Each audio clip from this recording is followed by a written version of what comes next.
Happy Monday, fellow vermin. Vermin. Remember back in 2020, it was scum, human scum. Look, Donald Trump has said this stuff before.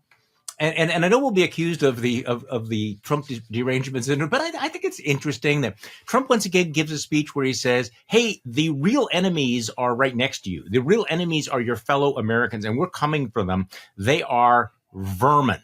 So I don't think you need to really torture he's sounding like Adolf Hitler type thing to say it's rather extraordinary rhetoric for a man that wants to be the leader of the free world to, on Veterans Day, say that we are going to hunt out and root out you leftist vermin.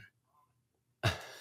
Will, talk to me about, because obviously he had you in mind and me in mind when he's talking about the vermin. So let's have a vermin chat here. Okay, there's a lot to say about this Veterans Day message. So I'm just going to start with one thing, which is Veterans Day is supposed to be about patriotism, people who serve the United States of America, the country that you and I belong to, of which we're citizens. Right. And Trump's whole message here, his whole message is that the enemy is not Russia, it's not China, it's not Putin, it's not Xi, it's not North Korea, it's not Iran, it's Americans. It's your fellow citizens. Turn against them. They are the threat. A horrifying message, as particularly on this day. Well, it is. And yet, in one way, he's right when he says the greatest threat to American democracy is coming from within. But it's like, look in the mirror, man. Okay, just to reiterate your point here, here's President Biden's Veterans Day statement. Today, we honor the story of our veterans, the story of our nation at its best. On Veterans Day, let us commit to fulfilling our one sacred obligation as a nation, to prepare those we send into harm's way and care for them and their families when they come home. Nice. Here's Donald Trump's statement, okay? In honor of our great veterans on Veterans Day, we pledge to you that we will root out the communist, Marxist, fascist, and radical left thugs that live like vermin within the confines of our country, lie, steal, and cheat on elections, and will do anything possible, whether legally or illegally, this is all one run-on sentence, to destroy America and the American dream. The threat from outside forces is far less sinister, dangerous, and grave than the threat from within, despite the hatred and anger of the radical left lunatics who want to destroy our country. We will make America great again, apparently by, I don't know what, weaponizing the federal government. And so let's just play a couple of cuts from the president, because I want to make a point that I made on Morning Joe this morning about the verbal gaffes. Can we play the Viktor Orban cut where he is quoting, he has a real look. Donald Trump has a fetish for proto-fascist strongmen like Viktor Orban from Hungary. So increasingly he's bringing up Orban's name. Listen to this context, though. We were respected when I was president. We were respected by China. One story, a quick story. You don't mind if I go off teleprompter like a lot, do you? So much more exciting. It is. So much more. But the head of Hungary, a very tough, strong guy, Viktor Orban. Did anybody ever hear of him? Probably, considered very powerful within his country and outside of his country. Not exactly loved by some of the European nations because he does his thing. He didn't allow millions of people to invade his country. He allowed nobody to invade. Zero. He had nobody. So he doesn't have crime, and he doesn't have the problems that they're having in other countries where millions of people are allowed to go in. But they were interviewing him 2 weeks ago, and they said, what would you advise President Obama? The whole world seems to be exploding and imploding. And he said, it's very simple. He should immediately resign, and they should replace him with President Trump, who kept the world safe. And I'm not just talking the United States. China, respect it. Okay, so Will, this, by the way, does seem to be a sort of a reflex now lately with Trump, that he keeps forgetting that Biden is the president. I think this is like the seventh time in the last several weeks, somebody's been counting up, that he refers to President Obama, that he thinks that Obama is still in office. He thinks that he beat President Obama. So your thoughts? Yeah. So first of all, by the way, do we have The Obama part is special because the Obama Yeah. part, of course, is Trump doing what he accuses Biden of doing. Now, there is a difference between Joe Biden and Donald Trump, and that is that when Joe Biden screws up, he catches himself.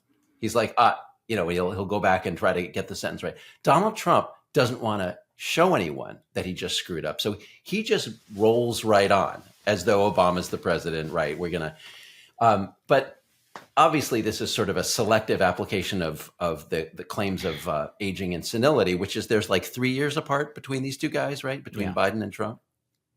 There's that part, but there's also this love of dictators that you hear in the speech. So there's That's Orban. real. That's sincere. Right. He's praising Orban for his immigration policy, but he's praised Orban for a lot of other things. Orban is an authoritarian operating in Hungary. Do we have the clip of him praising Xi? I mean, this is something that he does. Yeah, but he does this on a regular basis, that he really admires the fact that the Chinese leaders are strong, like Mao and Xi, and they have the death penalty, and therefore they have no problems. This, by the way, is something he brings up all the time. How much he wants America to be more like Red China in terms of killing criminals. Okay. Right. Yeah. Right. Now, that's real. Right, and you heard him use the phrase "very powerful" describing Orban, but he also in this speech, so he praised Xi. He also praised Kim Jong-un, said he was very smart, and what he always praises is that these guys are in charge and they maintain order. Now, what they don't have, of course, is civil liberties, and that's what he praises President Xi's drug policy, which is one-day trial, immediate execution. Right, we're going to get rid of that civil liberty stuff. Meanwhile, of course, in that Veterans Day message, Charlie. What was it? What was that line? We will root out the communists, Marxists, fascists, and radical left thugs. Who is Donald Trump praising in this speech? Communists, Marxists, and fascists. That's who he's praising, but not Americans, foreign Marxists, communists, and fascists. And that would be ironic if irony wasn't dead, when you think about it. It is. So and of course you and I know this is his favorite line: communists, Marxists, and fascists. But he's talking about himself. He's talking about the dictators that he admires. Yeah, projection is a thing. See, I think that it is very, very tempting to go down the rabbit hole of all of his gaffes and his stumbles and his blunders and all of that. And I'm not criticizing people who are holding his clear decomposition up against Joe Biden's, but I also think it's like this is one of those moments where we need to separate the white noise from the substance, because with Donald Trump, when you sweep out the actual gaffes, he is telling us who he is and what he intends to do. And the admiration for Viktor Orban is sincere. The admiration for the lack of civil liberties in China is very, very real. So, he will try to make a joke out of the near fatal hammer attack on Nancy Pelosi's husband. I mean, how sick is that? But, is that a gap, or is that just another indication that he's excited by violence? And the violence and the brutality, and we keep talking about this, is very much, on brand here. And also, again, the reason I wrote my newsletter this morning saying it's not the gaffes, it's the plans. Almost on a daily basis, we hear, or he tells us, exactly what he intends to do as president. And so last week, we got that big Washington Post deep dive, how he's going to weaponize the Department of Justice. He's going to use the Department of Justice to go after his critics, his opponents, staffers who criticized him. Okay. And then he confirms that.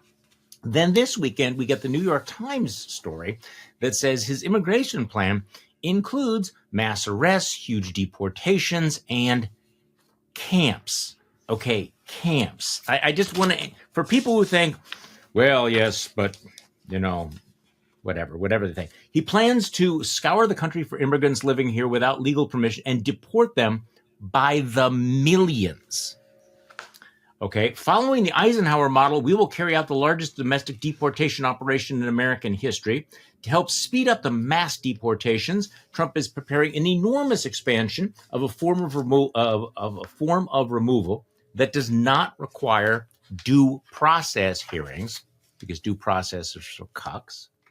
Trump wants to build huge camps to detain people while their cases are processed and they await deportation flights.